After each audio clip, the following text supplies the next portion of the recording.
الحمد لله الذي ذي العزة والعلا والصلاة والسلام على سيد الأنبياء شمس الضحى بدر الدجى نور الهدى منبع الجود والعطاء أما بعد أعوذ بالله من الشيطان الرجيم بسم الله الرحمن الرحيم كل المؤمنين يغض من أبصارهم صدق الله العظيم وصدق رسوله النبي الكريم ونحن على ذلك لمن الشاهدين والشاكرين والحمد لله رب العالمين إن الله وملائكته يصلون على النبي يا أيها الذين آمنوا صلوا عليه وسلموا تسليما الصلاة والسلام عليك يا سيدي يا رسول الله وعلى آلك واصحابك یا سیدی یا حبیب اللہ۔ تمام تعریفیں حمد و ثنا اللہ تبارک و تعالی کے لیے۔ درود و سلام نبی اکرم نور مجسم شفیع معظم آقا کل ختم رسول دانائے سبل احمد مجتبیٰ جناب حضرت محمد مصطفیٰ صلی اللہ تعالی علیہ وسلم کی ذات والا صفات کے لیے حمد و صلات کے بعد، اسلام فطرت کے عین مطابق دین ہے۔ نبی پاک صلی اللہ تعالیٰ علیہ وسلم نے فرمایا ہے کہ میں اخلاق عالیہ کی تکمیل کرنے کے لیے دنیا میں آیا۔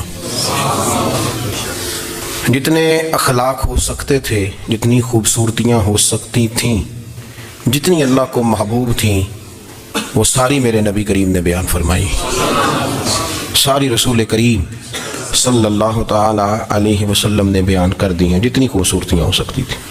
کچھ لوگ ایسے ہوتے ہیں جو بیچارے بائی نیچر ہی کچھ پریشانیوں کا شکار ہوتے ہیں، اور قرآن مجید نے جو ارشاد فرمایا نا کہ کچھ لوگ نفس کی خواہش کو اپنا خدا بنا لیتے ہیں، تو وہ بلا وجہ بھی بہت ساری باتیں کرتے ہیں جن کا کوئی وجود نہیں ہوتا۔ عورت کو حقوق دلانے کے لیے بہت سارے لوگ بہت ساری غلط باتیں کرتے ہیں۔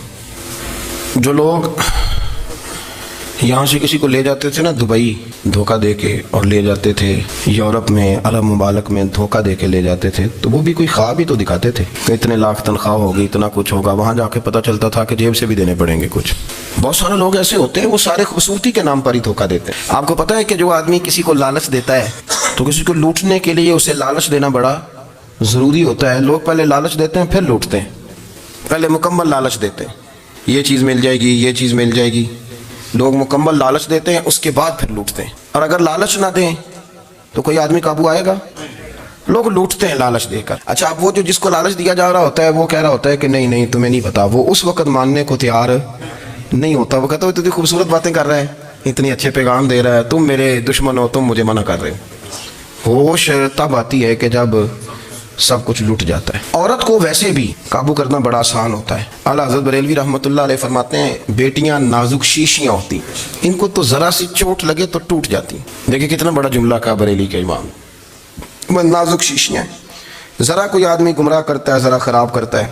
اب دیکھیں نا، یہ جو بچیوں کو بچے مس گائیڈ کرتے ہیں، انہیں بڑے بڑے خواب دکھاتے ہیں، وہ بیچاری ماں باپ کو چھوڑ کے، بہن بھائی کو چھوڑ کے اس کے ساتھ شادی کرتی ہے، پھر جو اس کا بعد میں اشر ہوتا ہے، آپ ادلیاں نو سردار پہن تکے تے شرما والیاں نو جھوٹے ڈولیاں دے۔ پھر وہ بیچاری ماں باپ رکھتے نہیں، وہ ظلم کرتا ہے، تو کتنی بڑی تکلیف میں وہ بچی آ جاتی۔ نازک شیشی ہوتی ہے نا تو ٹوٹ جاتی۔ یہی حال اب جدید خواتین اور یہ جو کچھ اینکر پرسن ہیں، یہ اصل میں نا یہ آپ کو سیاست سکھاتے ہیں، لیکن یہ مادر پیدر آزاد لوگ ہیں، بالکل آزاد۔ یہ تو علماء شور نہ کریں، بات نہ کریں، گفتگو نہ کریں، مشائخ بات نہ کریں، اور یہ جو کچھ سنجیدہ اور دینی طبقہ ہے یہ کچھ شور نہ کرے، یہ تو روڈوں پہ ننگے ہو کے آ جائے معاذ اللہ۔ خوفناک نظریہ رکھتے ہیں یہ لوگ۔ عورت کو کہتے ہیں تیرے حقوق ہم تجھے لے کے دیں گے۔ مثلاً وہ کون سا حق ہے جو تم نے لے کے دینا ہے؟ میرے نبی کریم صلی اللہ علیہ وسلم اس کو بیٹی بھی بنایا ہے، اس کو بہن بھی بنایا ہے، اس کو ماں بھی بنایا ہے، اسے بیوی کا عالی شان رتبہ بھی عطا فرمایا ہے۔ اور چونکہ بیٹی کا بھی حق بڑا بیان کیا جاتا ہے، بہن کا بھی، ماں کا بھی، اور بیوی کے معاملے میں لوگ سمجھتے ہیں کہ زیادہ بات نہیں کرنی چاہیے، شاید مسئلہ خراب ہو جائے۔ حالانکہ نبی پاک صلی اللہ تعالیٰ علیہ وسلم نے بیوی کے بارے میں پتہ کیا فرمایا؟ فرمایا جب تم نکاح کر لیتے ہو تو اپنا ایمان محفوظ کر لیتے ہو۔ اب میں اس کی شرح نہیں کرتا، آپ خود کر لیجئے گا کہ وہ ایک ایسی شخصیت ہوتی ہے کہ جس کی موجودگی میں آپ کا ایمان محفوظ ہے۔ اب میں نہیں سمجھتا کہ اس سے بڑی بات کوئی اور ہو سکتی ہے، جس کی موجودگی میں آپ کا ایمان، اور بھئی یہ حدیث پاک عرض کر رہا ہوں، نکاح جب کوئی کر لے تو اس نے اپنا ایمان